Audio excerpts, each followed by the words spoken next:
Durante 1 ano, ajudei em segredo o antigo cuidador de casas do meu marido, depois que ele o demitiu sem nada. Hoje, ele me deteve em frente ao mercado e sussurrou: "Não entre no carro quando sair. Vá de Uber. É uma questão de vida ou morte. Entenderá quando vir quem."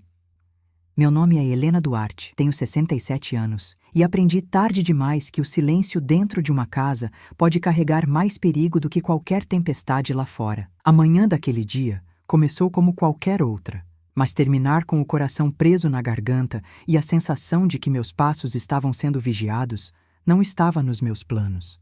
Ainda assim, quando o destino quer revelar algo, ele começa pelos sussurros mais inesperados. Eu tinha acabado de sair do mercado, empurrando o carrinho com algumas frutas e o pão fresco que sempre compro às quintas. O sol batia forte, mas o vento frio da manhã de inverno fazia meus dedos tremerem levemente. Eu apertava a bolsa contra o peito porque, nas últimas semanas, não sei explicar, mas comecei a sentir que alguém me observava. Não havia provas, só aquela intuição antiga que acompanha mulheres da minha idade. A gente sente quando o ar pesa. Foi quando vi Ramalho. Senti meu estômago cair. Ele estava parado na sombra de uma pilastra, magro demais, roupas gastas, barba por fazer. Mas os olhos diziam tudo. Havia urgência neles, havia medo. E havia uma verdade prestes a transbordar. Ramalho havia sido o cuidador de casas do meu marido por quase 10 anos. Leal, quieto, dedicado, demitido da noite para o dia, sem explicação, sem direito a nada.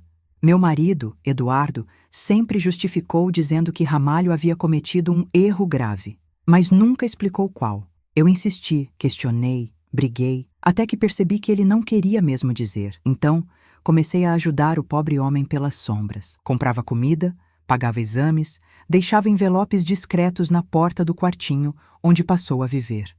Eu fazia isso escondida, porque Eduardo jamais perdoaria minha compaixão. Ramalho nunca me pediu nada. Até aquele dia. Quando me aproximei, ele saiu da sombra e segurou meu braço com força surpreendente para alguém tão frágil. "Dona Helena, não entre no carro quando sair daqui. Pegue um Uber. Por favor, é uma questão de vida ou morte." Meu coração se fechou como um punho. Meu Deus, Ramalho, o que está acontecendo? Quem está me ameaçando? Ele olhou ao redor, tremendo. Os olhos pareciam pular de pavor. "A senhora vai entender quando vir quem está lá dentro esperando. Mas não chegue perto, não fale com ninguém. Saia como se nada tivesse acontecido." Minha respiração ficou presa no peito. Um zumbido começou a preencher meus ouvidos. "Quem está no meu carro, Ramalho?" Ele apenas balançou a cabeça, como se dissesse que não podia dizer. Como se dizer fosse selar a própria sentença. "Obedeça, pela sua vida e pela verdade que precisa descobrir." Por um segundo interminável, o mundo pareceu girar ao contrário. Eu queria gritar, queria chamá-lo para dentro do mercado, queria pedir ajuda. Mas ele recuou para a sombra novamente e desapareceu entre os carros.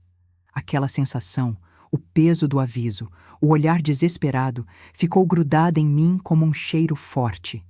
Meu corpo inteiro tremia. Virei lentamente na direção do estacionamento, e quando olhei para o lugar onde meu carro estava, algo fez minha pele gelar. Tinha realmente alguém lá dentro.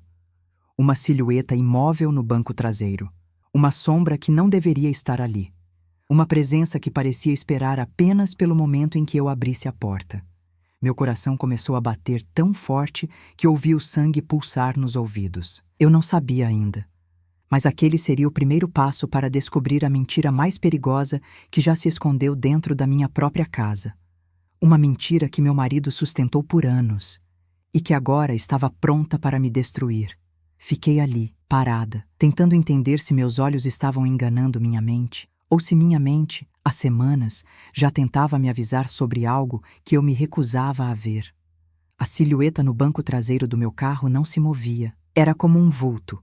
Um contorno humano mergulhado na escuridão. O sol da manhã batia no vidro e formava reflexos que dificultavam enxergar o rosto. Mas havia algo ainda mais perturbador do que a presença daquela pessoa. Ela parecia saber que eu estava olhando. Parecia aguardando. Meu primeiro instinto foi caminhar até lá e perguntar quem era, mas as palavras de Ramalho queimavam na minha cabeça com a força de uma ferroada. É uma questão de vida ou morte. Meu corpo inteiro se enrijeceu.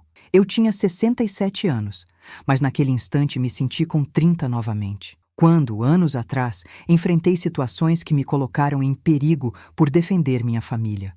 A maturidade me ensinou que coragem não é ausência de medo. É saber ouvi-lo antes que o medo vire tragédia. Dei um passo para trás, outro, e então senti algo ainda mais alarmante. Meu celular vibrou dentro da bolsa. Peguei o aparelho com as mãos tremendo. Uma mensagem de número desconhecido. Onde você está? Estou te esperando no carro. Meu sangue gelou. Meu coração parou por um segundo. Era como se alguém tivesse arrancado o chão debaixo dos meus pés. Respirei fundo e tentei agir com naturalidade, como se fosse apenas mais um cliente do mercado indo embora. Segurei o celular com firmeza e comecei a caminhar lentamente para a calçada, olhando para a tela como se estivesse lendo outra coisa qualquer. Não queria chamar atenção. Não queria provocar a sombra dentro do veículo. Quando cheguei mais perto da rua, o celular vibrou novamente. Helena, não me faça esperar. Meus olhos se encheram de lágrimas involuntárias. A pessoa não apenas sabia meu nome, sabia que eu não havia entrado no carro. Aquilo significava apenas uma coisa. Estava me observando naquele exato instante. Engoli seco. Fiz a única coisa que Ramalho pediu. Abri o aplicativo de transporte com dedos trêmulos e pedi o primeiro carro disponível, sem sequer olhar o preço, a distância, nada. Só queria sair dali viva. Enquanto esperava, continuei andando, mais rápido, fingindo olhar vitrines. Busquei reflexos nos vidros, tentando ver se alguém me seguia. A sensação de ser caçada começou a rasgar minha calma centenária como papel. Mesmo assim, tentei manter a postura. A senhora de cabelos grisalhos, coluna ereta, passos firmes. A mulher que a vida moldou pela dor, mas não quebrou. Finalmente, o Uber apareceu. Um sedã prata com um motorista de meia-idade, rosto tranquilo, barba bem feita. Abri a porta apressada. Dona Helena?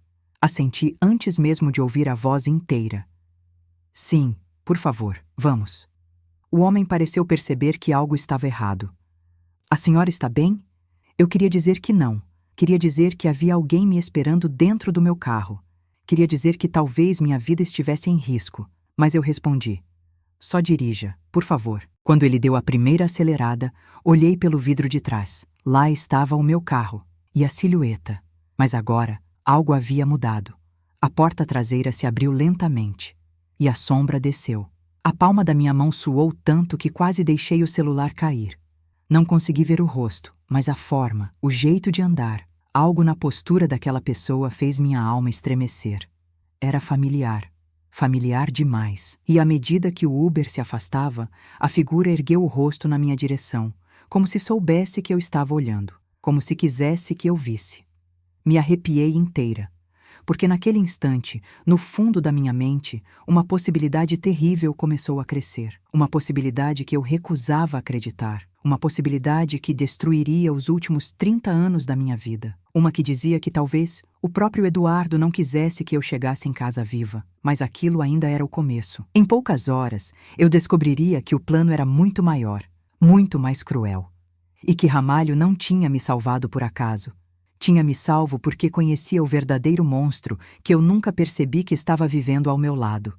O carro seguiu pela avenida enquanto meu peito pesava como chumbo. A sombra saindo do meu carro, a mensagem anônima, o aviso desesperado de Ramalho. Tudo se encaixava em uma imagem que eu ainda não queria admitir. As mãos no colo tremiam como se eu mesma fosse uma folha seca empurrada pelo vento. Aos 67 anos, eu já sobrevivi a perdas, traições, doenças e tempestades emocionais que só a idade ensina. Mas nunca, nunca senti tão claramente o toque gelado da morte passando por perto. Enquanto o Uber se afastava, o motorista tentou puxar conversa, percebendo minhas mãos trêmulas. A senhora quer que eu pare em algum lugar específico? Engoli seco. A resposta saiu pequena, quase um sussurro. Só continue dirigindo por alguns minutos. Preciso pensar. Ele assentiu, respeitando meu silêncio. A cidade passava pela janela como um borrão cinzento, e eu tentava organizar as peças daquele quebra-cabeça cruel. Por que Eduardo teria alguém me esperando no carro? Ou pior, por que alguém ligado a ele estaria ali? Ramalho avisou que era uma questão de vida ou morte. E Ramalho nunca exagerou. Um homem como ele aprendeu na marra a medir palavras. Mas, para entender aquele perigo, eu precisava voltar no tempo. Muito antes do mercado. Muito antes da silhueta. E começar pelo primeiro rachado na máscara de Eduardo. Quando conheci Eduardo, eu tinha 38 anos. Já era viúva, mãe de uma filha e dona de um coração cansado. Ele apareceu como um homem correto, elegante, gentil. Falava com aquela voz baixa que dava segurança. Caminhava com passos firmes. Parecia alguém com quem eu poderia reconstruir um lar. Por muitos anos, pensei que tinha acertado. Mas o tempo revela tudo. Os primeiros sinais de escuridão começaram pequenos, quase imperceptíveis. Uma irritação sem motivo, um desprezo velado pelas minhas opiniões, críticas camufladas de preocupação. Depois vieram os silêncios longos, depois as decisões tomadas sem me consultar e, por fim, as mentiras. Uma delas envolvia justamente Ramalho. Lembro-me exatamente da noite em que Eduardo o demitiu. Foi rápida, fria, inesperada. Ele chegou em casa com o rosto duro, mais duro do que eu jamais tinha visto. Já resolvi. A partir de amanhã, Ramalho não pisa mais aqui, disse, tirando o paletó com um gesto brusco. Mas o que houve? Ele nos serve há tantos anos. Perguntei, sentindo algo errado. Eduardo nem virou o rosto para mim. Não te diz respeito. Aquela frase caiu como pedra no meu peito. A ausência de explicação foi o primeiro choque. Mas o pior foi o olhar que vi quando ele finalmente encarou meus olhos. Era ódio. Ódio direcionado a outro homem. Ódio inflamado por algo que eu não sabia. E Eduardo jamais quis explicar. Naquela noite, Ramalho bateu na nossa porta apenas para agradecer. Agradecer por tudo, por todos os anos de confiança. Foi a última vez que o vi antes de começar a ajudá-lo secretamente. Mas havia algo naquela despedida que eu nunca esqueci. Os olhos de Ramalho não estavam apenas tristes. Estavam assombrados, como os de alguém que viu algo que não deveria. E agora, anos depois, aquele mesmo olhar estava de volta, avisando que minha vida dependia de obedecê-lo. O Uber finalmente virou para um bairro mais afastado e, pela primeira vez desde que saí do mercado, senti que podia respirar sem medo. "A senhora quer que eu pare por aqui?" perguntou o motorista. Eu olhei pela janela. Uma praça vazia com bancos antigos e árvores que balançavam ao vento da manhã. "Sim, pare aqui, por favor." Assim que desci e o carro foi embora, meus joelhos quase cederam. Sentei no banco mais próximo e respirei fundo, tentando reorganizar minha alma, até que meu celular tocou, o número desconhecido. De novo. Com as mãos trêmulas, atendi. "Ei, hello." Eu mal conseguia falar. E então ouvi a voz que eu menos esperava. Uma voz que me acompanhou durante 30 anos. Uma voz que dividiu minha mesa, meu teto, meu quarto. Uma voz calma. Calma demais, viciada em ter controle. "Helena, onde você está? Eduardo?" A pausa dele foi curta, mas pesada. "Por que não usou o carro?" Nesse instante, um arrepio percorreu minha espinha como gelo quebrando por dentro. Ele sabia. Sabia que eu tinha visto a silhueta. Sabia que eu não tinha entrado. Sabia que eu estava fugindo. E a pergunta dele não foi de preocupação. Foi de frustração. Frustração porque o plano não tinha funcionado. Eu só quis caminhar um pouco. Menti. Mas ele não acreditou. "Volte para casa, agora, Helena. Precisamos conversar." Era uma ordem. Eu sempre reconheci o tom das ordens dele. Mas naquele momento, meu instinto gritava: "Não volte. Não ainda. Descubra primeiro." E foi exatamente isso que fiz. "Eduardo." "Sim?" Fechei os olhos, respirando fundo. "Eu volto mais tarde." Desliguei antes que ele pudesse responder.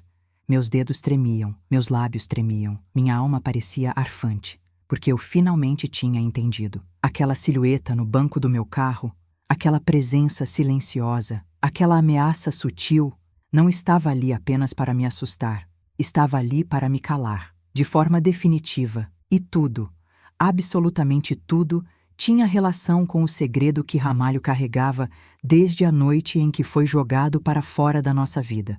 Eu ainda não sabia qual era esse segredo. mas estava prestes a descobrir. E não seria bonito. Fiquei ali, sentada no banco daquela praça silenciosa, enquanto o frio da manhã subia pelas minhas pernas e se instalava no meu peito. Era como se o mundo tivesse mudado de cor, como se alguém tivesse puxado um tapete que eu achava firme por baixo dos meus pés envelhecidos. O telefone ainda estava na minha mão, quente pelo nervosismo, pesado como se carregasse uma sentença. A voz de Eduardo ecoava dentro de mim, lenta, calculada, fria. Um homem que conviveu comigo por 30 anos não deveria soar assim ao me perguntar onde eu estava. Mas naquele dia, ele soou exatamente como um predador frustrado pela fuga da presa.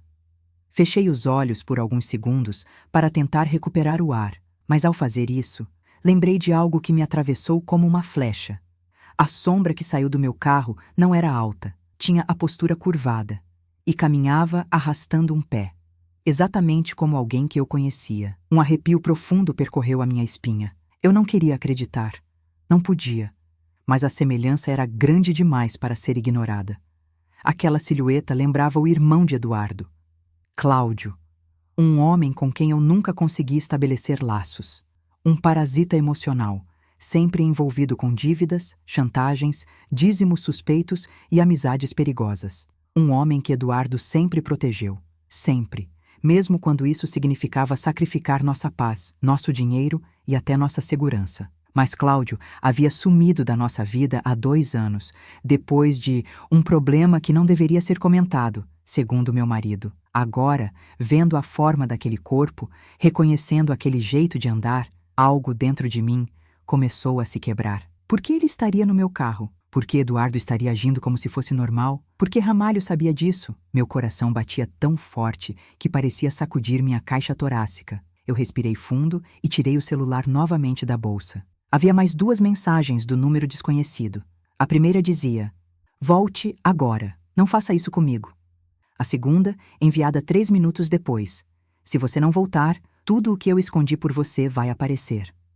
Meu estômago virou ao contrário. Por mim? Desde quando alguém como Eduardo esconderia algo por mim? Aquela frase tinha cheiro de chantagem. Um tipo de chantagem que só é usada quando a pessoa percebe que está perdendo o controle. E se Eduardo estava perdendo o controle, era porque eu estava ficando perto demais da verdade. A praça estava vazia. As árvores balançavam suavemente. E eu, uma mulher de 67 anos, sozinha, tremendo, tentando entender em qual momento da vida o amor havia se transformado em armadilha. E então, enquanto eu encarava a tela do telefone, uma lembrança antiga surgiu, involuntária, daquelas que vêm do subconsciente quando a verdade está prestes a aflorar. Era eu, na porta da cozinha, ouvindo uma conversa entre Eduardo e Ramalho, baixa, tensa, quase inaudível. Eduardo dizia: "Você não viu nada. Não existe gravação. Não existe documento. Não existe mais nada. Se abrir a boca, eu acabo com a sua vida." E Ramalho respondia: "Eu não vou falar, não por mim, mas por ela." Na época não entendi. Pensava que fosse algum problema de inventário, de imposto, de alguma papelada da empresa. Eduardo sempre foi controlador demais com as contas. Achei que fosse apenas uma discussão de trabalho, mas agora tudo ganhava outra forma. Não por ela, por mim. Ramalho havia protegido algo terrível, algo que Eduardo fez, algo que estava ligado a mim. A tragada profunda de ar que dei ardeu como fogo. Eu precisava encontrá-lo de novo. Precisava ouvir a verdade da boca dele. E sabia exatamente onde ele estaria a essa hora. Na casa antiga onde passou a viver depois da demissão injusta. Levantei do banco, ajeitei minha bolsa no ombro e liguei para outro carro de aplicativo. Quando entrou na minha rota, caminhei até a esquina. Mas antes de subir no carro, olhei para trás, instintivamente. E foi aí que notei.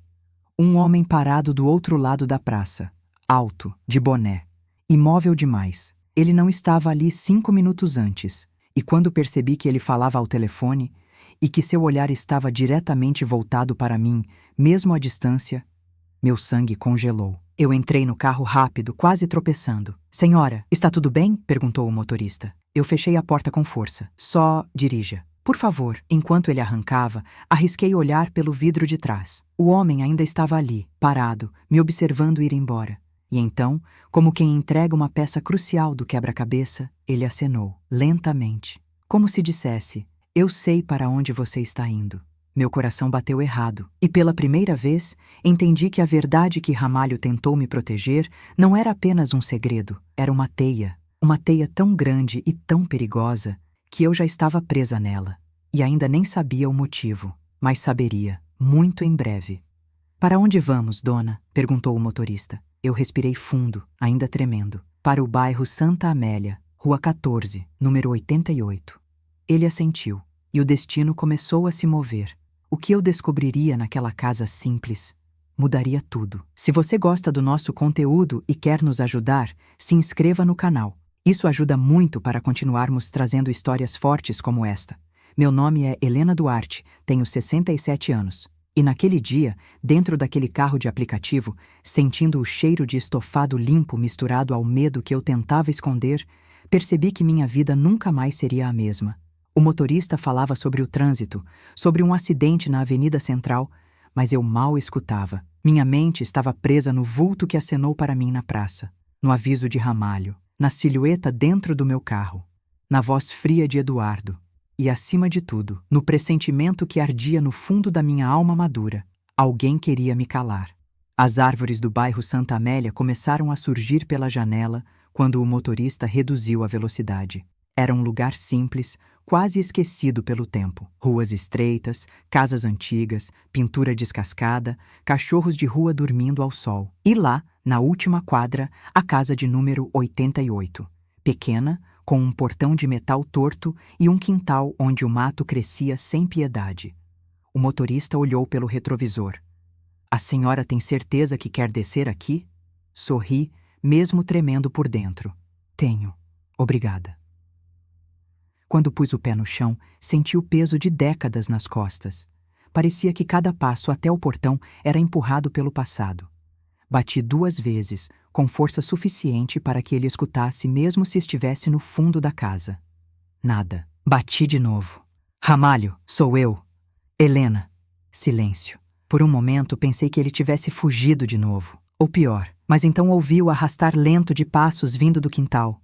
O portão abriu devagar, rangendo como se protestasse pela minha visita. E lá estava ele. Magro, muito mais magro do que semanas atrás. Olheiras profundas, barba sem cuidado, os ombros caídos de um homem que já carregou mais peso do que a vida permite. Quando seus olhos encontraram os meus, algo neles brilhou.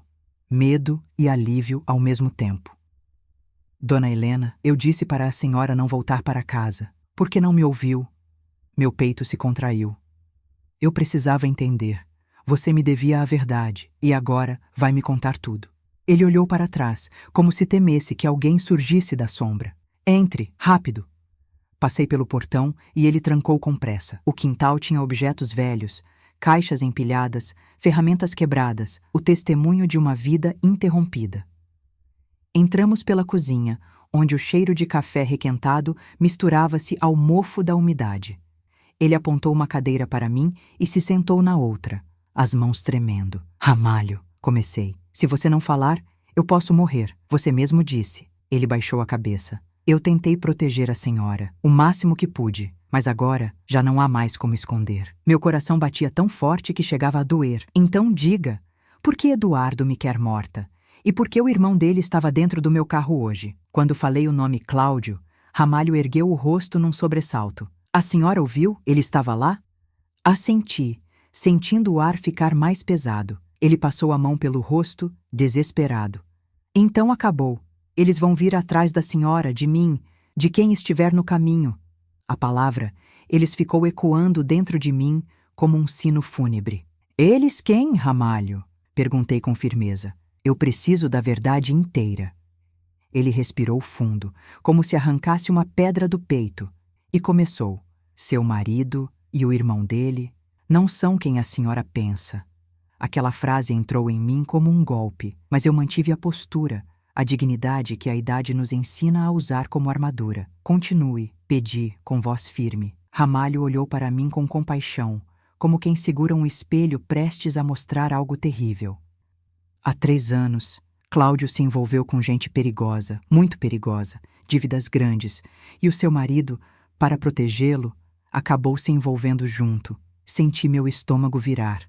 Envolvendo como? Ele hesitou, mas continuou. Favores, documentos falsos, lavagem de dinheiro usando a empresa. Só que Cláudio nunca soube parar. Arrastou Eduardo mais fundo. E quando Eduardo quis sair, já era tarde demais. Eu mal respirava. E onde eu entro nisso, Ramalho? Por que eu seria uma ameaça? Ele abaixou a cabeça. Porque a senhora descobriu sem perceber. Descobriu o quê? Minha voz saiu num fio. Ramalho se inclinou para a frente e sussurrou, como se o próprio ar estivesse ouvindo.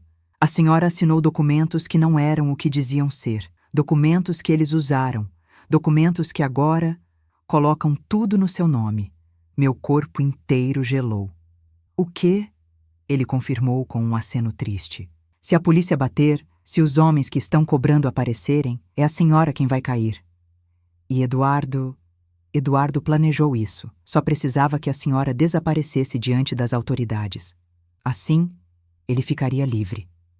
A sala começou a girar ao meu redor. Me apoiei na mesa. O chão pareceu tremer sob meus pés envelhecidos. Meu Deus, eu assinei sem saber. Eu tentei impedir, disse Ramalho, com lágrimas nos olhos. Foi por isso que ele me demitiu. Porque eu vi. Porque eu descobri o que ele estava fazendo com a senhora. Engoli seco. Tudo fazia sentido. Tudo se encaixava como peças de um quebra-cabeça sujo. E Cláudio? Perguntei, quase sem voz. Ramalho fechou os olhos. Cláudio é o cobrador. E hoje, ele estava ali para garantir que a senhora não tivesse tempo de falar. Um arrepio profundo percorreu minha espinha. Então era isso. Meu marido e seu irmão tinham armado minha destruição. E estavam prestes a finalizar o golpe. Eu me ardia em lágrimas silenciosas, mas não desabei. Não depois de tudo. A vida não me quebrou antes. Não seria agora. Ramalho, disse, firme como pedra. Eu preciso derrubar Eduardo. Preciso impedir que ele arruíne minha vida. Ele ergueu os olhos, assustado e ao mesmo tempo esperançoso. A senhora está preparada? Mais do que nunca. E foi assim, naquele casebre simples, naquela mesa arranhada, naquele cheiro de café velho, que a mulher que eu fui durante 30 anos morreu. E outra nasceu. Uma que não aceitava mais ser manipulada.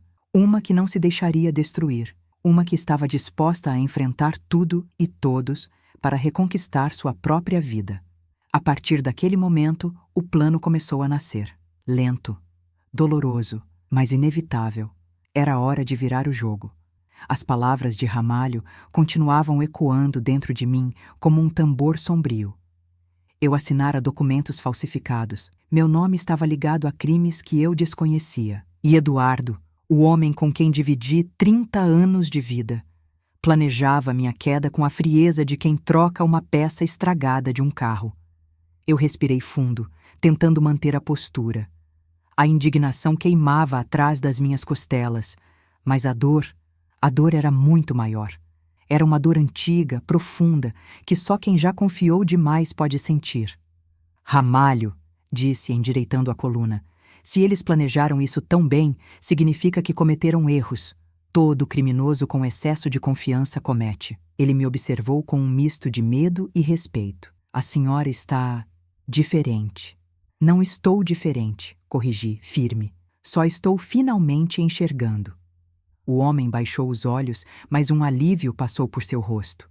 Como se visse diante dele não a mulher assustada que chegou ali, mas a mulher que sempre fui, apenas esquecida por trás de anos de silêncio conjugal. Diga-me, continuei, onde estão esses documentos? As provas? Qualquer coisa que Eduardo deixou para trás, achando que eu jamais perceberia. Ramalho hesitou. Ele guardava tudo no escritório dele, em casa, mas não deixava ninguém entrar, nem eu. Minha mente girou rapidamente. Sim, o escritório, um cômodo onde Eduardo passava horas, porta sempre trancada, janelas sempre fechadas, e nenhuma explicação. Tem algo mais, disse ele, engolindo seco. A senhora precisa saber disso antes de agir. Diga. O ar ficou pesado, quase sólido. Há um homem novo na história. Alguém que apareceu nos últimos meses, cobrando as dívidas de Cláudio. Ele é perigoso, Helena. Muito perigoso. Eu já vi gente forte tremer só de ouvir o nome dele. Meu peito se apertou. Nome? Perguntei. Ramalho olhou para a porta, como se temesse que ela se abrisse sozinha. Dante. O nome caiu no ambiente como uma bomba silenciosa. Um nome curto, duro, carregado de algo que não se explica, só se sente. Até o ar pareceu mudar quando ele o pronunciou. Ele esteve na sua casa 2 vezes enquanto a senhora dormia, disse Ramalho. Eu vi. Eles não me viram, mas eu vi. Ele andou pela sala, observou tudo, e depois conversou com Eduardo na garagem. Falavam de valores, de prazos, da senhora. Meu corpo inteiro ficou gelado. Eles falavam de mim, não como esposa, não como pessoa, mas como peça, como moeda de troca. A dor foi tão profunda que precisei fechar os olhos, mas quando os abri, havia outra coisa no lugar. Algo que Eduardo nunca imaginou que eu ainda tivesse. Determinação. Ramalho, falei com calma, eu preciso de provas. Preciso de tudo o que você sabe, cada detalhe, cada palavra, cada visita, cada ameaça. Ele assentiu devagar. Eu guardei algo, mas não sabia se devia entregar. Tive medo. Do quê? Ramalho se levantou, caminhou até o quarto e voltou com um envelope velho, amarelado, dobrado nas pontas. Colocou-o sobre a mesa, como se estivesse depositando ali uma vida inteira de medo. Isso estava no escritório. Eu encontrei no lixo, mas Eduardo não percebeu. Minhas mãos tremeram enquanto eu puxava o envelope, e dentro dele encontrei cópias de comprovantes de transferência, recibos de depósitos suspeitos, um contrato falsificado e, o mais chocante, uma folha com minha assinatura, em um documento completamente diferente do que me foi apresentado. Senti um tremor percorrer minhas mãos, mas segurei firme. Isso é suficiente? Perguntou ele quase num sussurro. Não, respondi. Mas é o começo. Guardei tudo na bolsa, com cuidado, e então ergui os olhos para Ramalho e disse: a partir deste momento, nós dois estamos no mesmo barco. Ele assentiu, mas havia medo em seu semblante. A senhora vai enfrentar um monstro, Helena. 2. Não, corrigi, colocando a mão sobre a dele. Eles é que vão descobrir quem eu sou. A força da minha própria voz me surpreendeu. Era como se parte de mim, adormecida por anos, tivesse finalmente despertado. Me levantei. Preciso ir, disse. Hoje à noite, tudo começa. Quando abri o portão, o vento frio bateu no meu rosto de maneira quase simbólica, como se lavasse o que restava de fragilidade em mim. Mas antes de sair, Ramalho me chamou de novo. Dona Helena? Sim? Ele hesitou, e então disse a frase que arrepiou cada fio de cabelo do meu corpo. Se a senhora for para casa agora, alguém vai estar lá esperando, e não será seu marido. O mundo ficou silencioso. A rua, o vento, os passos, tudo parou. Quem? Perguntei. Ele respirou fundo. Dante. Segurei firme na bolsa, sentindo o peso das provas dentro dela, e percebi, com clareza absoluta, que não havia mais volta. Eles queriam me destruir. Mas eu sabia algo que eles não sabiam. Ninguém destrói uma mulher madura que finalmente entendeu o valor da própria vida. E naquela noite, eu provaria isso. O vento daquela tarde parecia outro. Não soprava apenas frio, soprava presságios. Soprava como se empurrasse meu corpo para frente, para a inevitável verdade que me aguardava. Caminhei até a esquina para chamar outro carro, porque eu sabia que não poderia voltar para casa sozinha. Nem de ônibus, nem a pé, nem de táxi comum. Eu era uma mulher marcada, seguida, observada, e cada passo precisava ser calculado como se eu estivesse pisando em terreno minado. Quando o carro parou diante de mim, entrei devagar, analisando o motorista de alto a baixo. Depois dos olhos de Dante na praça, sim, eu sabia que era ele, mesmo sem nunca tê-lo visto oficialmente. Eu não podia mais confiar em ninguém. Para onde, senhora? Perguntou o motorista, um rapaz jovem, talvez no fim dos 20 anos. Eu respirei fundo. Não vamos direto. Primeiro, dê algumas voltas pela cidade. Quero ter certeza de que ninguém está nos seguindo. Ele franziu o senho, mas obedeceu. Talvez visse em meus olhos algo que eu mesma ainda não entendia, a urgência silenciosa de quem tenta sobreviver. A avenida se esticou pela janela como um rio de prédios, carros, vozes e movimentos aleatórios. Mas por dentro, eu era puro silêncio. Um silêncio que gritava, um silêncio que ardia. Olhei para minha própria mão sobre o colo. Ela tremia. Tremia como quando assinei, anos atrás, aqueles papéis que Eduardo disse serem apenas documentos de rotina. Tremia como quando ouvi a voz gelada dele no telefone, mandando eu voltar agora. Tremia como quando vi o vulto dentro do meu carro naquela manhã. Mas a maior tremedeira era outra. O medo de reconhecer quem eu tinha sido todo esse tempo. Uma mulher enganada. Uma mulher usada. Uma mulher traída dentro da própria casa. E isso dói mais que qualquer arma apontada contra nós. Depois de 15 minutos dando voltas, eu finalmente disse: agora podemos ir. Quero ir para perto da minha casa, mas não até a porta. O rapaz assentiu e continuou dirigindo. O trajeto parecia mais longo do que de costume.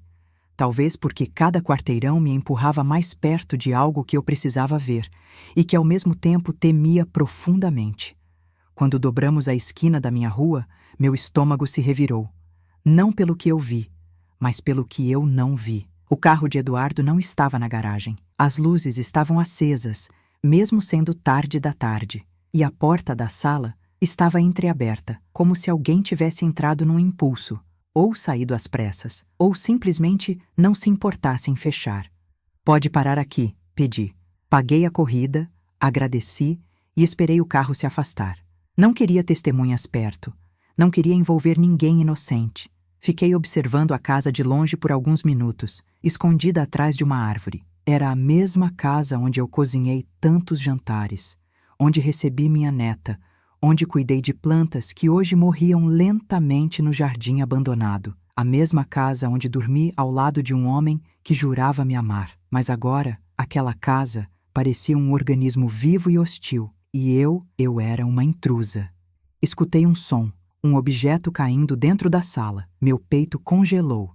Alguém estava lá dentro, e eu sabia quem não podia ser. Eduardo. Ele nunca deixaria a porta aberta, nunca faria barulho, nunca agiria sem controle. Então, só restava uma alternativa. Dante. Meu coração disparou tão forte que parecia querer quebrar minhas costelas de dentro para fora. Mas mesmo assim, mesmo com a idade que carrego, mesmo com o medo que vive dentro de mim, dei um passo em direção à casa, depois outro e outro. O vento soprou novamente, levantando fios do meu cabelo. Senti o perfume de jasmim que sempre deixava na varanda, mas junto dele havia outro cheiro, um cheiro de cigarro forte, pesado, desconhecido. Quando cheguei perto da janela, arrisquei uma olhada, e o que vi deixou minhas pernas fracas. A sala estava revirada, papéis espalhados, gavetas abertas, objetos quebrados. Não era um roubo comum, era uma busca violenta, e no centro da sala, de costas para mim, estava ele, alto, com ombros largos, usando uma jaqueta escura e o gesto calmo de quem está totalmente no controle. Na mesa, um cigarro queimava num cinzeiro que não era nosso. Ao lado dele, uma pasta preta, minha pasta. Aqui eu guardava documentos pessoais, fotos, certidões, minha vida inteira, tocada pelas mãos de um estranho. Meu coração disparou, mas não dei um passo para trás, porque naquele momento entendi algo profundo. Eu não fugiria mais. Essa casa era minha, essa vida era minha, e aquele homem não tinha o direito de tocar nada ali. Eu segurei a bolsa com força, as provas estavam dentro dela, e com todo o ar que ainda restava nos meus pulmões, dei o primeiro passo para entrar. A madeira rangeu sob meu pé. Ele ouviu, virou lentamente a cabeça, e finalmente revelou o rosto. Um rosto duro, marcado por cicatrizes. Olhos escuros como carvão queimado. A expressão de alguém que não sente medo, apenas provoca. Quando nossos olhos se encontraram, ele sorriu, lento, cruel, como quem reconhece sua presa. Dona Helena, finalmente nos encontramos. Meu corpo inteiro tremeu. Não mais. Mas minha alma, ele não sabia. Mas naquele exato instante, eu deixava de ser vítima e me tornava a ameaça que ele jamais imaginaria enfrentar. Quando Dante pronunciou meu nome, o ar pareceu desaparecer da sala. Era como se cada objeto, o tapete, as poltronas, os quadros tortos da parede, testemunhassem silenciosamente o início de uma guerra que eu nunca imaginei travar aos 67 anos. Mas ali estava eu, na porta da minha própria casa. olhos nos olhos com um homem que seria capaz de apagar qualquer rastro meu sem pestanejar. Ele deu 2 passos na minha direção. Passos lentos, seguros, calculados. O tipo de passos que denunciam alguém que sabe exatamente o que faz. A senhora demorou mais do que eu esperava. A voz dele era baixa, grossa, quase um ronco. Eu mantive a coluna firme, mesmo que minhas mãos suassem dentro da bolsa. Essa casa é minha, respondi. E você não tem o direito de estar aqui. Ele riu. Um sorriso curto, sem humor. Um sorriso que não alcançava os olhos. O direito? Chegou perto o suficiente para sentir meu perfume. Seu marido me deu permissão para pegar o que precisamos. Senti um choque na espinha. O que vocês precisam?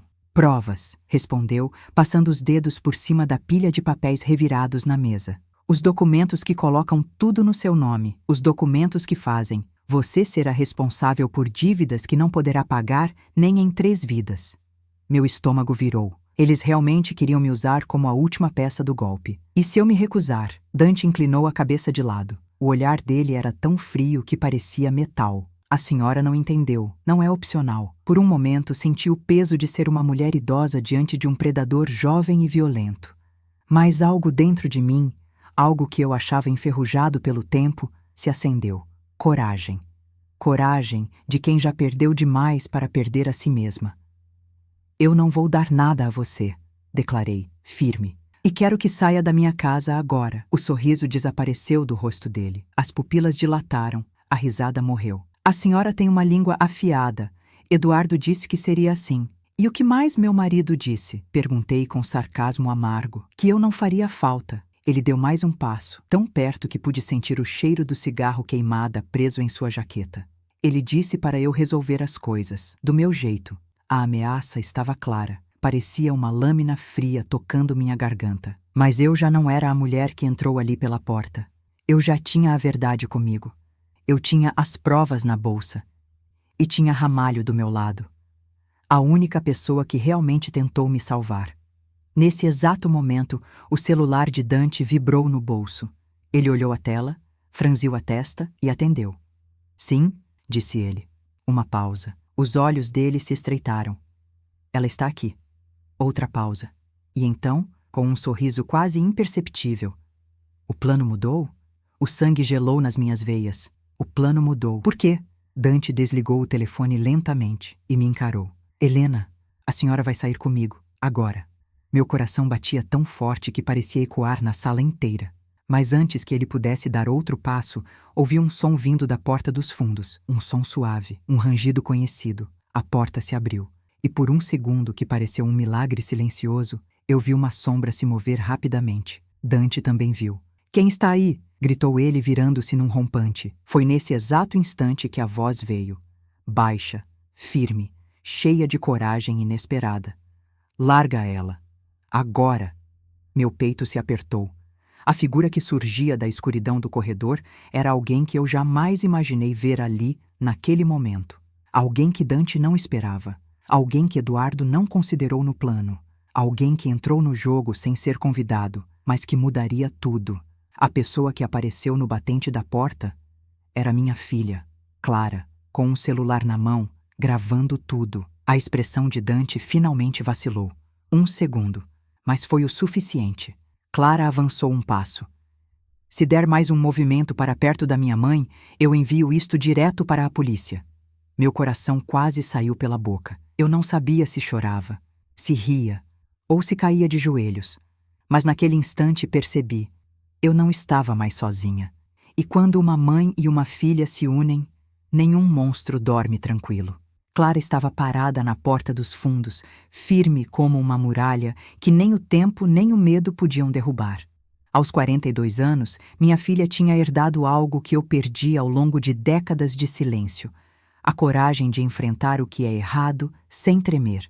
Ela segurava o celular na mão como um escudo.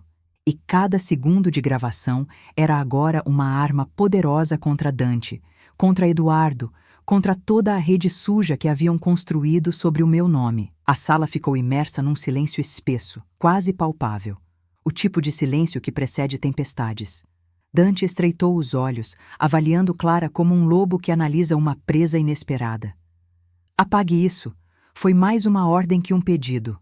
Clara não recuou, não piscou, não respirou fundo, apenas ergueu um pouco mais o celular. Dá mais um passo e eu envio para 3 delegacias diferentes e para meus contatos na imprensa.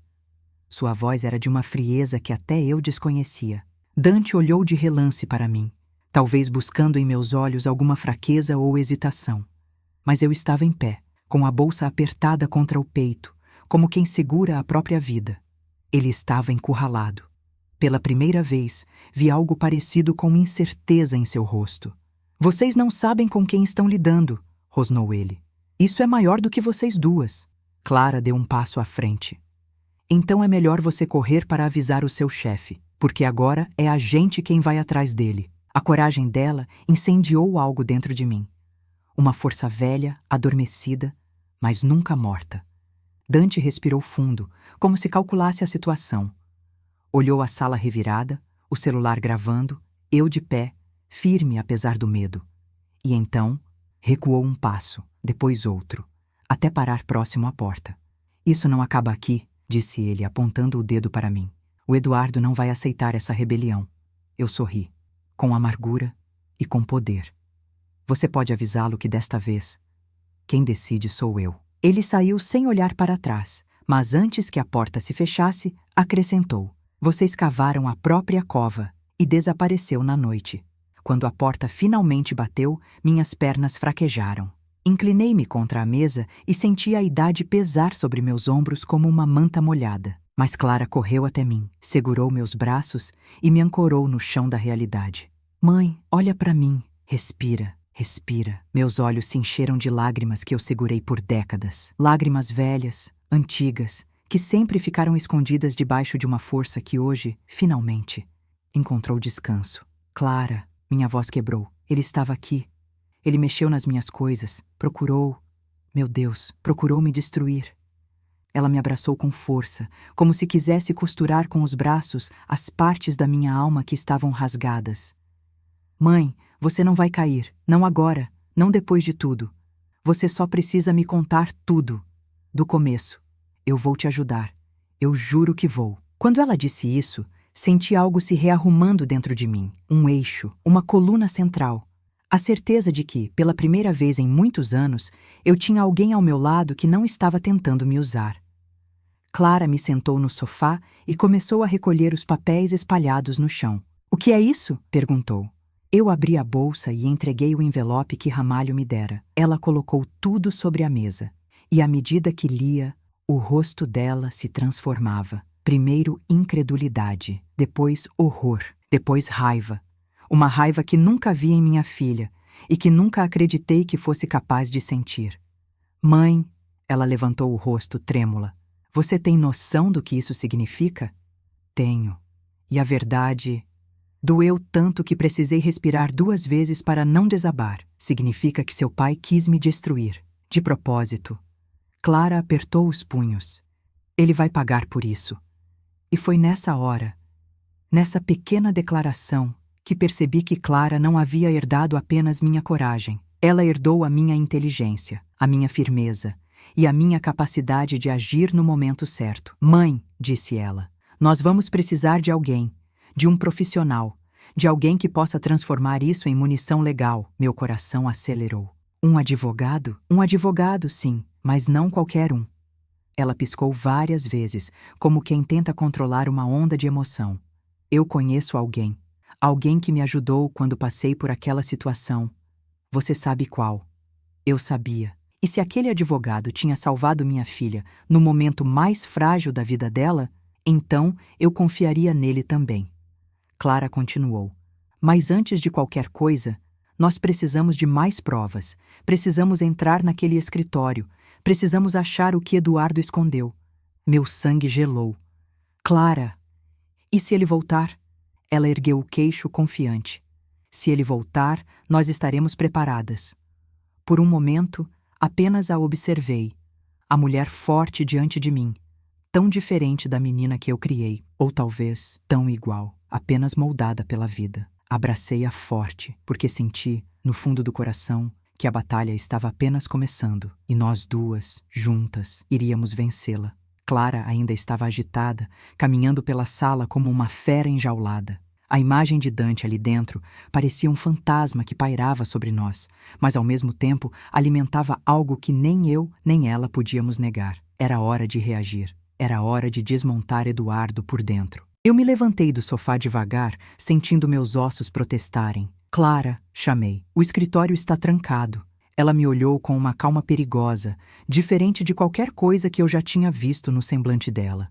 Mãe, eu não vim aqui para olhar portas fechadas. Eu vim aqui para abrir todas. E sem esperar resposta, ela atravessou o corredor com passos decididos. O corredor parecia mais estreito do que nunca. A cada passo, eu sentia o peso dos anos em que aquela porta permaneceu fechada. O cheiro de madeira encerada misturado ao pó antigo fez meu peito apertar. Era ali, atrás daquela porta, que Eduardo guardava sua vida verdadeira. A vida que nunca compartilhou comigo. Quando chegamos diante da porta marrom escura, com a fechadura reforçada, senti o coração acelerar. Eu tentei muitas vezes entrar aí, confessei num sussurro. Ele sempre disse que era para assuntos importantes. Clara respirou fundo. E era mesmo, mãe. Assuntos importantes demais para você ver. Assuntos importantes demais para qualquer pessoa que ainda acreditava nele. Ela se ajoelhou, abriu a bolsa e tirou uma pequena ferramenta metálica. Clara, fiquei chocada. Você sabe abrir fechaduras? Ela sorriu de lado. Aprendi numa fase complicada da minha vida, lembra? A fase que você me salvou? Pois é. Hoje é minha vez. O clique metálico foi rápido. Tão rápido que quase me fez chorar. A porta se abriu e o ar que saiu de dentro era pesado. Pesado como o segredo guardado por anos. O escritório estava escuro. Apenas uma fresta da janela deixava a luz entrar, iluminando partículas de poeira suspensas no ar. Livros em prateleiras, algumas caixas de metal empilhadas, papéis organizados com uma obsessão que eu nunca entendi. E no centro, sobre a escrivaninha de madeira antiga, algo que me fez engolir seco, uma pasta vermelha, com a etiqueta Helena Duarte. Clara prendeu a respiração. Ele nem tentou esconder. Me aproximei devagar, como se a pasta fosse uma cobra prestes a morder. Minhas mãos tremiam quando toquei nela. Ao abrir, meu mundo cambaleou. Dentro havia cópias da minha assinatura falsificada, histórico de movimentações bancárias que eu nunca fiz, contratos com meu nome ligado a transações ilegais e fotos minhas, tiradas sem que eu soubesse. Mas havia algo pior. Algo que fez meu corpo inteiro arrepiar como se fosse feito de ferro tocado por eletricidade. Uma carta. Uma carta escrita à mão, com a caligrafia de Eduardo. E no topo, a frase que matou parte de mim naquela noite. Se algo acontecer comigo, Helena assume tudo. Eu travei, literalmente. Meus olhos ardiam. Minha respiração falhou. Clara tomou a carta da minha mão com cuidado, leu rapidamente e explodiu. Ele preparou isso há anos, mãe. Anos. Ele já vinha planejando te usar como escudo, caso o irmão mergulhasse ele em problemas. Eu me sentei na cadeira, sentindo o chão desaparecer. Não era só traição, não era só desamor, era cálculo, era estratégia, era maldade. De repente, o celular de Clara tocou. Ela e eu nos entreolhamos, tensas, número desconhecido. Clara atendeu no viva voz. Alô? A voz que ecoou pela sala fez minha pele gelar. Clara, onde está sua mãe? Eduardo. A fisionomia da minha filha mudou na hora. A postura dela se ergueu como uma lâmina. Por que você quer saber? A voz dele ficou mais baixa, mais ameaçadora. Porque ela está fazendo coisas que não devia. E você também. Eu já sei que você está na casa. Agora, me escuta com muita atenção. Parem. Antes que seja tarde demais. Clara olhou para mim. Eu balancei a cabeça dizendo sem palavras. Não tenha medo. Não pare. Ela respira fundo. Tarde demais para quem? A pausa do outro lado foi curta, mas suficiente para denunciar tudo. Para vocês duas. A ameaça caiu como uma sentença. Clara desligou na hora. Ele está com medo, mãe. Ou com raiva, sussurrei. E homens como ele, quando perdem o controle, se tornam perigosos. Clara assentiu. Por isso mesmo vamos pegar tudo o que encontrarmos, hoje, agora. Começamos a vasculhar as gavetas, as caixas metálicas, os envelopes escondidos atrás de livros. E quanto mais procurávamos, mais Eduardo se revelava um homem que eu nunca conheci. Encontramos extratos adulterados, conversas impressas, um pendrive escondido dentro de um livro oco, uma lista de contatos suspeitos, pagamentos feitos a nome de terceiros, e um documento que quase me derrubou no chão. Uma procuração em que eu autorizava Eduardo a movimentar bens que eu nem sabia que eram meus. E a assinatura não era minha. Clara tocou meu ombro. Agora acabou. Acabou para ele. Eu fechei os olhos e permiti pela primeira vez em muitos anos sentir orgulho de mim mesma. Clara. Mãe? Chegou a minha vez. Chegou a hora de destruir o homem que tentou me destruir. Ela sorriu. Então vamos começar. E quando estávamos prestes a sair do escritório com todo o material, o portão da casa bateu. Seco, brusco, forte. Clara e eu congelamos. Alguém tinha chegado. E o som da maçaneta girando na porta principal denunciou exatamente quem era. Eduardo, voltando para casa. Voltando para o próprio fim. O som da maçaneta rodando pareceu rasgar o ar da casa. Clara e eu nos entreolhamos, ambas paralisadas por um segundo que durou uma eternidade. O corredor estava mergulhado em sombras, iluminado apenas pela luz fraca da rua entrando pela janela. O coração batia tão alto dentro do meu peito que era como se batesse na própria porta. Eduardo entrou. O barulho dos sapatos dele ecoou pelo piso frio como o som de um inimigo anunciando sua presença. Primeiro o casaco jogado no sofá. Depois a respiração pesada. Depois o silêncio carregado de algo que eu nunca tinha percebido antes nele. Violência contida. Clara agarrou meu braço. Eu segurei a mão dela. E juntas demos o passo mais importante da nossa vida. Saímos do escritório. Eduardo estava na sala, de costas para nós, mas quando ouviu nossos passos, virou lentamente. O rosto dele... Meu Deus! Não era o mesmo homem que vi pela primeira vez há 30 anos. Nem o homem que me prometeu cuidado. Nem o homem que eu tentei amar apesar dos erros. O olhar dele era o de um estranho. E quando os olhos dele desceram para minha mão, a mão que segurava a pasta vermelha, o rosto dele empalideceu. Ele sabia. Ele entendeu. E ainda assim tentou disfarçar. Helena, o que você está fazendo? Perguntou, ajeitando a postura. Por que entrou no meu escritório? Minha voz saiu calma, fria como água de poço, procurando a mulher que você tentou destruir. Clara deu um passo à frente, erguendo o celular. Tudo está gravado, Eduardo. Tudo. Ele olhou para ela com desdém. Clara, você não entende nada. Isso é assunto de adultos, de marido e mulher. Fique fora disso. Clara riu, mas foi um riso que Eduardo nunca tinha ouvido dela. Assunto de adultos? Pai, você jogou sua esposa no fogo para salvar seu irmão. Você falsificou assinaturas. Você colocou a casa, dívidas, negócios sujos, tudo no nome da mulher que você prometeu proteger. Os olhos dele tremeram. O queixo dele tensionou. Clara, você não sabe do que está falando. Eu dei o passo que mudou tudo. Ela sabe, Eduardo. Ela sabe porque agora eu sei. Ergui a pasta. E você nunca imaginou que eu teria coragem de olhar. Ele finalmente perdeu a máscara. Você não podia ter entrado naquele escritório. O grito dele ecoou nas paredes, fazendo minhas pernas tremerem por um instante. Você não tinha o direito. Eu dei outro passo, sentindo dentro de mim um poder que eu não conhecia até aquela noite. Eu tinha o direito, sim, porque essa casa é minha, porque essa vida é minha, porque o nome que você usou para cometer seus crimes é o meu. Eduardo empalideceu. Ele tentou mudar de postura como sempre fazia quando queria manipular. Helena, pense bem, não faça isso. Eu posso explicar. Pode, respondi, mas não para mim. Os olhos dele se arregalaram e, de repente, alguém bateu com força no portão. Uma batida pesada, uma batida autoritária, uma batida que não carregava pressa, carregava certeza. Clara correu até a janela e olhou, depois sorriu. Mãe, sim, eles chegaram. Eduardo praguejou baixinho. Quem chegou? Ele perguntou com a voz trêmula. Eu respirei fundo, me endireitei e falei com cada ano de dor que havia carregado calada. A polícia, Eduardo. O quê? Você não imaginou que Ramalho fosse até lá, não é? No mesmo instante, os policiais chamaram. Senhor Eduardo Duarte, abra a porta imediatamente.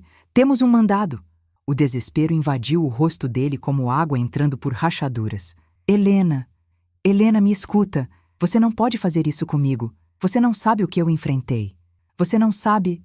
Eu sei o que você fez comigo, interrompi. E isso basta. Os policiais bateram novamente. Clara destravou a porta. E naquele momento, naquele instante congelado no tempo, antes que a polícia entrasse, Eduardo me olhou com os olhos de um homem que finalmente entende que perdeu tudo. Helena, por favor, eu sou seu marido. Eu respirei fundo e, com toda a dignidade que os meus 67 anos me deram, respondi: marido é quem protege, nunca quem destrói. A porta se abriu e os policiais entraram. Eduardo deu um passo para trás, tentando resistir, mas eles foram rápidos. O puseram contra a parede, o algemaram, leram seus direitos. Clara filmava tudo. Eu observava sem tremer. E então ouvi a frase que encerrou a vida dupla dele. O senhor está sendo preso por falsificação de documentos, fraude financeira, desvio de dinheiro, ameaça e tentativa de coação. Eduardo tentou me olhar outra vez, mas eu virei o rosto. A noite estava só começando, mas pela primeira vez eu me sentia livre. Eduardo foi levado para fora da casa enquanto ainda tentava se desvencilhar das algemas. O homem que um dia falou comigo com voz doce agora gritava desesperado, como se só naquele instante entendesse que todo o poder que acreditava possuir era apenas ilusão, uma máscara finalmente arrancada. Os vizinhos espiavam pelas janelas. Clara filmava cada detalhe, e eu, parada no batente da porta, observava tudo com uma calma que eu nunca imaginei sentir. Quando o carro policial arrancou, levando o homem que tentou destruir minha vida, senti que uma porta invisível dentro de mim também se fechava. Uma porta que guardava anos de silêncio, de medo, de aceitação involuntária. E, finalmente, outra porta se abriu. Mas a justiça daquela noite ainda estava incompleta. Horas depois da prisão de Eduardo, a polícia encontrou Cláudio escondido em um motel barato na entrada da cidade. Tentou fugir pelos fundos, mas foi pego com dinheiro vivo, contratos falsificados, anotações criminosas e uma lista de nomes codificados. Quando o levaram preso, ele só dizia uma frase repetitiva, como um mantra desesperado. Foi o Eduardo, eu só seguia ordens, mas todos sabiam. Ele era tão culpado quanto. Os dois irmãos, unidos pela ambição e pela corrupção, agora seriam unidos por outra coisa: a lei e Dante. Ah, Dante. Na manhã seguinte, antes mesmo de tomarmos café, Clara recebeu uma ligação da delegacia. O policial do outro lado disse: o homem identificado como Dante Salles tentou invadir o pátio da central para intimidar testemunhas, mas foi imobilizado. Ele está detido. Eu respirei fundo, fechei os olhos e agradeci silenciosamente. Finalmente, estava tudo acabando. Com Eduardo preso, Cláudio detido e Dante neutralizado, comecei o processo de limpar meu nome. O advogado indicado por Clara, o mesmo que a ajudou em tempos difíceis, era um homem firme, paciente, inteligente. Ele analisou todos os documentos, extratos, assinaturas falsificadas, trocas de mensagens, depósitos suspeitos. A gravação que Clara fez da conversa com Dante foi a peça-chave. Dona Helena, disse ele, poucas mulheres teriam a força que a senhora teve. O que fizeram com a senhora foi cruel, meticuloso, mas agora temos provas para desmontar tudo isso. Seu nome será limpo. E eles vão pagar caro. Eu senti meus olhos se encherem de lágrimas. Eu só queria... Minha voz falhou. Sobreviver. A senhora fez mais do que isso, respondeu ele. A senhora venceu. As semanas seguintes foram duras, mas libertadoras. A cada audiência, a cada papel assinado, a cada testemunho, eu sentia que algo dentro de mim se reconstruía. A mulher calada, anulada, submissa, desaparecia, e outra, muito mais forte, surgia em seu lugar. Clara me acompanhava em tudo. E Ramalho, Ramalho, deu seu depoimento com uma coragem tão grande que até o juiz elogiou. Ele chorou ao final. Eu o abracei como a um irmão mais velho. A senhora salvou minha vida, dona Helena, disse ele. E agora salvou a sua própria. Quando finalmente recebi o documento oficial que me inocentava de todas as acusações e me reconhecia como vítima, sentei na varanda da minha casa, agora realmente minha, e respirei o ar fresco como se fosse a primeira vez em anos. Eu me sentia viva, radiante, renascida. Clara se sentou ao meu lado. Mãe? Sim, meu amor. O que você sente agora? Olhei para o céu. As nuvens passavam devagar, como páginas virando, e respondi: sinto que nunca é tarde para acordar. Nunca é tarde para recuperar a própria voz. Nunca é tarde para escolher a si mesma. Ela sorriu e agarrou minha mão. Eu tenho orgulho de você, mãe. E eu de você, filha. O que você vai fazer agora? Eu ri baixinho. Viver, mas não como antes. Agora, consciente, forte. Naquele mesmo fim de tarde, sentei diante da mesa e escrevi algo que sempre tive vontade, mas nunca a coragem. Ser mãe não é apenas cuidar dos outros. É também ensinar que ninguém deve aceitar menos do que merece e que amor nunca é sinônimo de destruição. Fechei o caderno e senti a paz de quem finalmente voltou para casa, para dentro de si mesma. Se você chegou até aqui, até o final desta história, eu quero te agradecer profundamente. Obrigado por dedicar seu tempo, seu coração e sua atenção a esta narrativa. Histórias como esta só existem porque você está aí, do outro lado, acompanhando cada capítulo, cada emoção, cada detalhe. E se você gostou deste conteúdo e quer que mais histórias profundas, intensas e emocionantes como esta continuem sendo contadas, isso nos ajuda muito a continuar trazendo narrativas que tocam, inspiram e transformam. Do fundo do meu coração. Muito obrigada. Nos vemos na próxima história.